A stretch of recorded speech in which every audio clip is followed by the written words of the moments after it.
answer to last video's challenge question. At the end of last video, I gave you this challenge question, which you needed knowledge about tactics on the f7 pawn to do. And I also told you that this was a Bobby Fischer game, so you'd probably know that something good would be played. And Bobby Fischer did do something incredible. Bishop takes f7 check.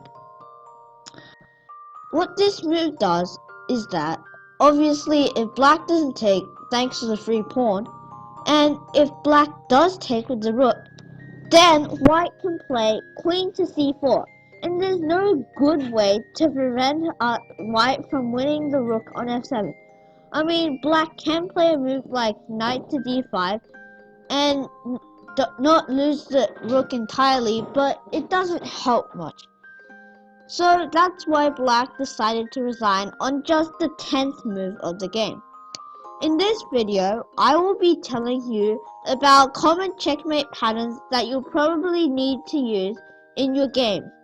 And as always, I will be giving you an end of video challenge question. The first checkmate pattern is the back rank checkmate. As you can tell by the name, it probably has something to do with the back rank. What the back rank checkmate is when black's king is behind the 3 pawns. It has 3 pawns in front of it so that it can't go to the 7th or 2nd rank.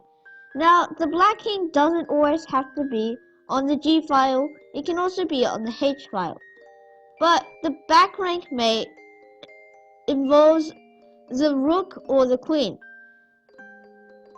Now, can you find a mate in 2 in this position? The first move would be rook to e8 check. After that, black is forced to take as there is no way to block on the square f8. Now after black takes, we play rook takes e8 and it's a checkmate. Why? Well, because remember these pawns here? After black castles, these pawns are usually protection for the king. But these pawns also disable black's king from running away. That's why usually in games, black plays a move like h6 or d6 so that the king has some space to run away. But if black isn't careful, back rank checkmates occur a lot. Now, I will be giving you an example of a queen and helper checkmate.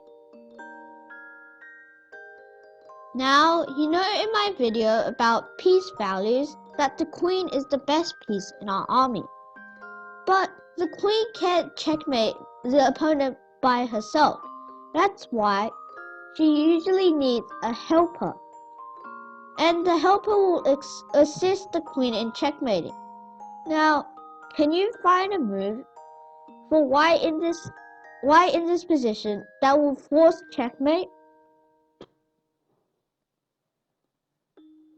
If you found queen to h6, you would be correct.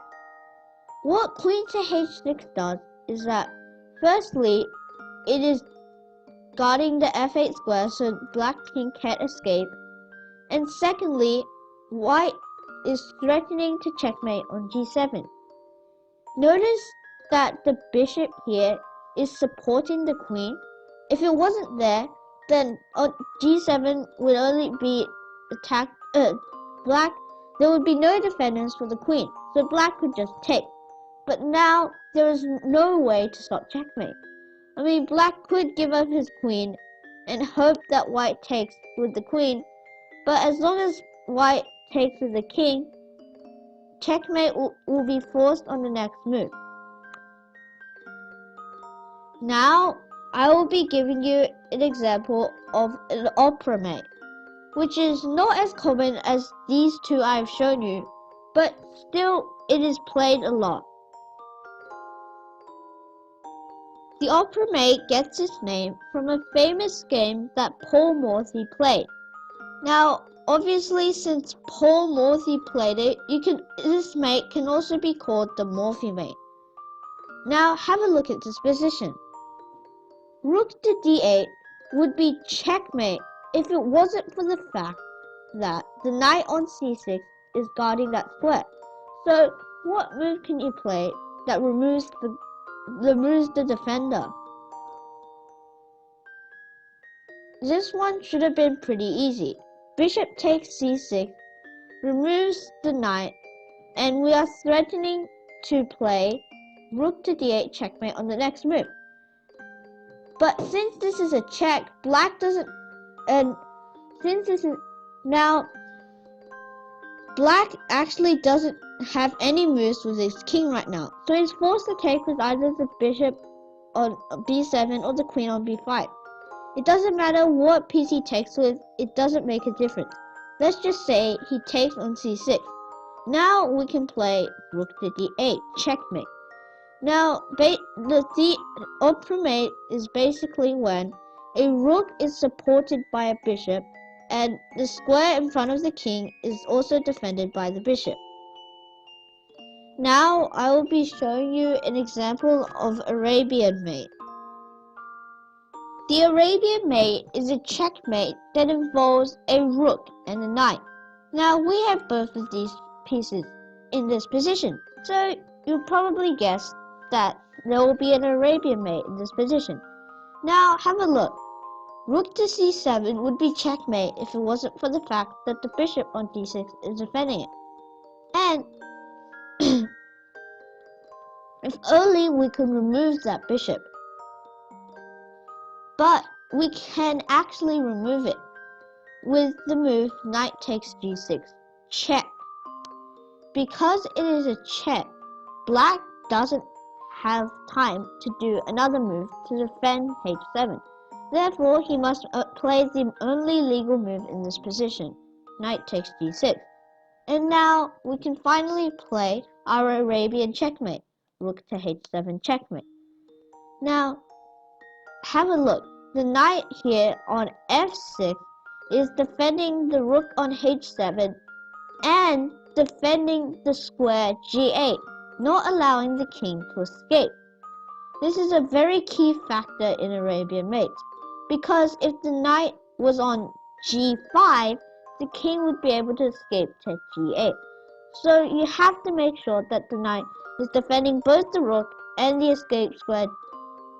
Well, it doesn't have to be g8, but sometimes it is.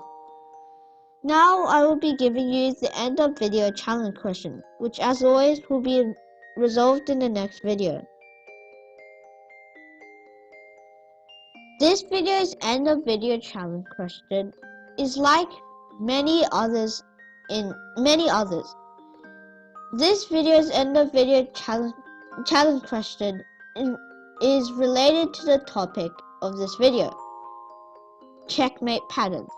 However, this checkmate pattern is very rare and is very unlikely to be used in an actual game.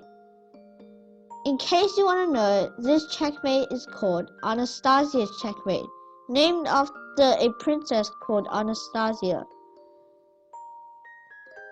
That's it for today, and thank you for your time. If you enjoyed the content, please consider to like, subscribe, and turn on the notification bell. Thank you.